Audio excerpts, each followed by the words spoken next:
మహాభారతం అనే మహాయుద్ధం నిజానికి ఒక ప్రేమ కథతో మొదలైందని మీకు తెలుసా? హస్తినాపుర రాజు శాంతను ఒకరోజు గంగానది తీరంలో నడుస్తున్నాడు.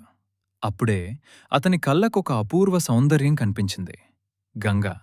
ఆమె అందాన్ని చూసి శాంతను ప్రేమలో పడిపోయాడు. శాంతను అడిగాడు, నువ్వు నన్ను వివాహం చేసుకుంటావా? గంగా చిరునవ్వుతో చెప్పింది, ఒక షరతు ఉంది రాజా. నేను ఏం చేసినా నువ్వు నన్ను ఎప్పుడూ ప్రశ్నించకూడదు. ప్రేమలో ఉన్న శాంతను వెంటనే ఒప్పుకున్నాడు. వివాహం జరిగింది.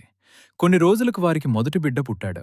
కాని షాకింగ్ విషయం, గంగా ఆ శిశువును తీసుకుని నదిలో ముంచేసింది. శాంతను మాట ఇచ్చినందుకు ఏమీ మాట్లాడలేదు. కాని ఇదే మళ్ళీ మళ్ళీ మళ్ళీ జరిగింది. 7 మంది పిల్లలు గంగా నదిలో కలిసిపోయారు. ఎందుకు? ఆ 7 మంది ఎవరు? ఎపిసోడ్ 2లో అసలు రహస్యం చెప్తాను.